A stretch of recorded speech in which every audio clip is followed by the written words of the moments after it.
Welcome to my YouTube channel Kalyani kitchen. ఈరోజు నేను మీకు ఒక మంచి రెసిపీ చూపించబోతున్నాను. అదేంటంటే మష్రూమ్స్ కర్రీ. అది ఎలా చేయాలో ఇప్పుడు నేను మీకు ఈ వీడియోలో చూపిస్తాను. కావాల్సిన పదార్థాలు: వేయించిన ధనియాలు, తెల్లగడ్డ, చెక్క, లవంగాలు, ఒక చిన్న ముక్క కొబ్బరి, ఎండుమిరపకాయలు వేయించి పెట్టుకోవాలి. ఇలా మష్రూమ్ నీట్గా క్లీన్గా ఉంచుకోవాలి. ఒక 3 పెద్ద సైజు టమోటాలు తీసుకొని కరివేపాకు, కొత్తిమీర, ఆనియన్, పచ్చిమిరపకాయలు కడిగి నీట్గా ఇలా చిన్న చిన్న ముక్కలుగా ఉంచుకోవాలి. ఇలా చిన్న చిన్న ముక్కలుగా కట్ చేసుకున్న తర్వాత ఒక మిక్సీ జార్ తీసుకోవాలి. ఒక మిక్సీ జార్ తీసుకొని అందులో ఈ వేయించి పెట్టుకున్న ఒక ధనియాలు, ఎండుమిరపకాయలు, తెల్లగడ్డ, ఇవన్నీ కొబ్బరి అన్నీ వేసేసి బాగా మెత్తగా రుబ్బుకోవాలండి. అందులోనే కొంచెము టేస్ట్కి సరిపడా కొద్దిగా ఉప్పు వేసుకోవాలి. ఉప్పు వేసుకున్న తర్వాత కొద్దిగా పసుపు కూడా యాడ్ చేసుకోవాలి. ఇలా ధనియాలు వేయించుకొని వేసుకోవడం వల్ల చాలా మంచి వాసన, టేస్ట్ వస్తుందండి. ధనియా పౌడర్ కూడా వేసుకోవచ్చు, కారపొడి కూడా వేసుకోవచ్చు. మేము ఎక్కువ ఇదే వాడతాము. ఒకసారి ఇలా కూడా ట్రై చేసి చూడండి, బాగుంటుంది. చాలా టేస్టీగా వస్తుంది మష్రూమ్ కర్రీ కూడా. అందులో పసుపు వేసుకొని ఇలా మూత పెట్టుకొని మెత్తగా రుబ్బుకోవాలి దీన్ని. ఇప్పుడు దాన్ని అలా మెత్తగా రుబ్బుకున్న తర్వాత చూపించిన విధంగా ఈ టమోటాలు, కొత్తిమీర ఇవన్నీ కట్ చేసి పెట్టుకున్నవన్నీ నేను విడివిడిగా ఏమి వేయనండి, అన్నీ కలిపి ఒకేసారి వేస్తాను. అందులోనే ఆనియన్కి, టమోటాకి సరిపడా కొంచెం ఉప్పు కూడా వేసుకోవాలి.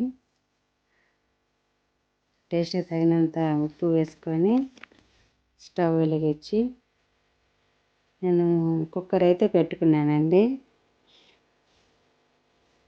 నేను ఏ రెసిపీ చేసినా కానీ ఈ కుక్కర్లోనే చేస్తాను కర్రీస్ అన్నీ. కుక్కర్లో చేయడం వల్ల చాలా తొందరగా టేస్టీగా వస్తాయి. కొద్దిగా ఆయిల్ ఎక్కువైనట్టు అనిపించింది నాకు. ఒక చేతితో వీడియో తీసుకుంటూ ఇంకో చేతితో ఆయిల్ తీసేస్తున్నాను, కొంచెం ఎక్కువ అయిపోయింది. ఇలా అన్నీ ఒకేసారి వేయడం వల్ల ఇవి కుక్ అవుతాయో లేవో అని మీకు డౌట్ రావచ్చు. అన్నీ మనకు కావాల్సినట్టు కరెక్ట్గా అన్నీ కుక్ అవుతాయండి. మనం విడివిడిగా వేయించిన దానివల్ల ఏంటంటే అది సాంబారు పప్పులాగా స్మెల్ వచ్చేస్తుంది, ఆనియన్ ఎక్కువ ఫ్రై అయిపోయి. అందుకనేసి నేను ఇలా అన్నీ ఒకేసారి చూపించిన విధంగా అన్నీ ఒకేసారి వేసేస్తాను. ఆవాలు, జీలకర్ర ఇవి కూడా వేయనండి నేను. మసాలా కర్రీలోకి ఇవన్నీ వేస్తే అంత సెట్ అవ్వదని నేను అనుకుంటా. మనకు చూసేదానికి లుక్ టేస్టీగా రావాలంటే ఆవాలు, జీలకర్ర, పోపు దినుసులు ఏవి వేయకూడదండి. ఇలా టమోటా, ఆనియన్, పచ్చిమిరపకాయలు 2, కొత్తిమీర వేసేసుకొని టేస్ట్కి సరిపడా సాల్ట్ వేసేసుకొని మనం ఇలా కలుపుకోవాలి. కలుపుకున్న తర్వాత 1 నిమిషం 2 నిమిషాలు అలా మూత పెట్టుకోవాలి. హై ఫ్లేమ్ మీద పెట్టుకోవాలండి, స్టవ్ తొందరగా మగ్గుతాయి. నేను కొత్తిమీర కూడా ఫైనల్గా ఏమి వేయనండి, ముందే వేస్తాను. ఎందుకంటే అవి అందులోనే ఉడుకుతున్నప్పుడు మంచి వాసన అవి వస్తుందనేసి.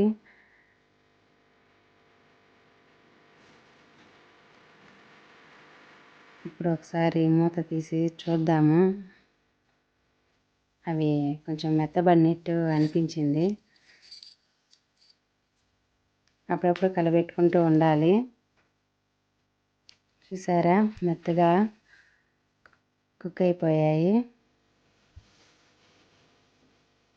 మనం మూత పెట్టడం వల్ల కొంచెం తొందరగా మగ్గుతాయండి అవి.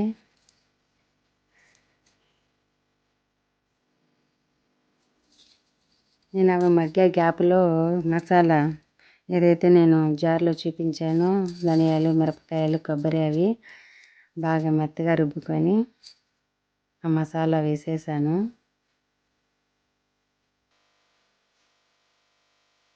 మసాలా వేసి మొత్తం ఇలా అంతా కలిసేట్టుగా కలుపుకోవాలి.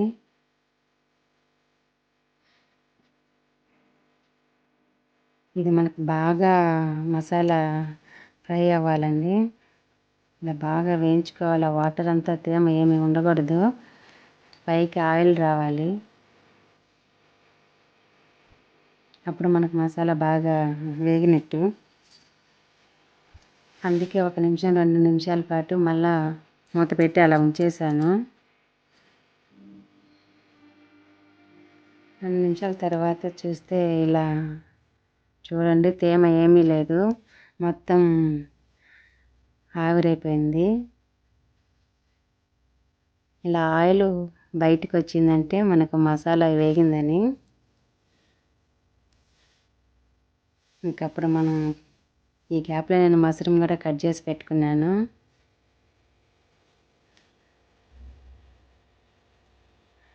నేనైతే మష్రూమ్ ముక్కలు ఒక మష్రూమ్ టూ స్లైస్ చేశానండి. మీరైతే 4 అయినా చేసుకోవచ్చు. అవి ఎలాగో ఉడికిన తర్వాత చిన్నవిగా అయిపోతాయని చెప్పి నేను 2 ముక్కలుగా చేశాను. మీరు కావాలంటే మీకు కావాల్సినంత సైజులో ముక్కలు కట్ చేసి పెట్టుకోండి. ఇలా కలబెట్టుకున్న తర్వాత మళ్ళీ ఒక 2 నిమిషాలు మూత పెట్టుకోవాలి.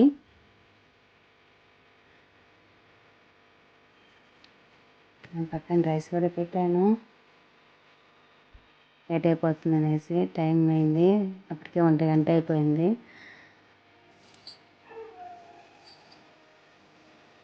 నేను నీళ్ళు ఏమీ వేయలేదండి కుక్కర్లో.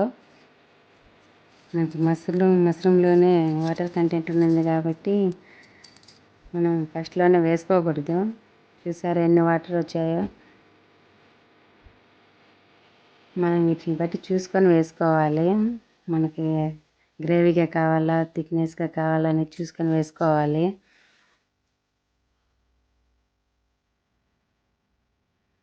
మీరు కావాలంటే ఇలాగైనా ఉంచుకోవచ్చు.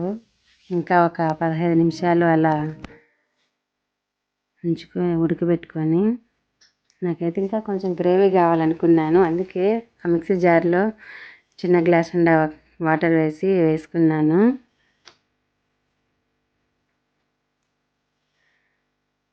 ఇంకా కలపెట్టుకొని కుక్కర్ మూత పెట్టేసుకోవాలండి. ఇంకా కొత్తిమీర అవన్నీ నేను ఫస్ట్లోనే వేసేసాను. మళ్ళీ వేయాల్సినంత అవసరం లేదు. 3-4 విజిల్స్ రానివ్వాలి.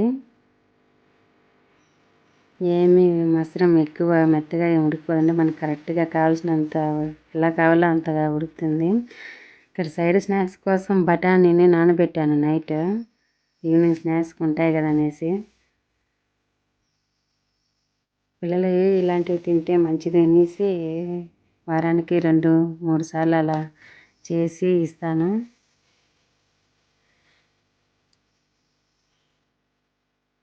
మనకు విజిల్ వచ్చిందండి. ఒక 3-4 రావాలి. అప్పుడు మనము మూత తీసి చూద్దాము. చూపిస్తాను ఎలా ఉంటుందో. చాలా బాగుంటుంది. ఈ విధంగా చేసుకోండి. ఈ విధంగా ట్రై చేయకంటే ఈ విధంగా ఒకసారి ట్రై చేయండి. చాలా బాగుంటుంది. ఎందులోకైనా సెట్ అవుతుంది. ఇది పూరి, దోశ, చపాతీ, రోటీ ఒక్కటని కాదు, ఎందులోకైనా బాగా పర్ఫెక్ట్గా ఉంటుంది కర్రీ. ఒకసారి తిని చూస్తే మళ్ళీ మీరు మర్చిపోలేరు. మళ్ళీ చేసుకుంటారు. అంత బాగుంటుంది. మీకు నచ్చితే ట్రై చేయండి. మళ్ళీ ఇంకో వీడియోతో కలుద్దాం. బాయ్.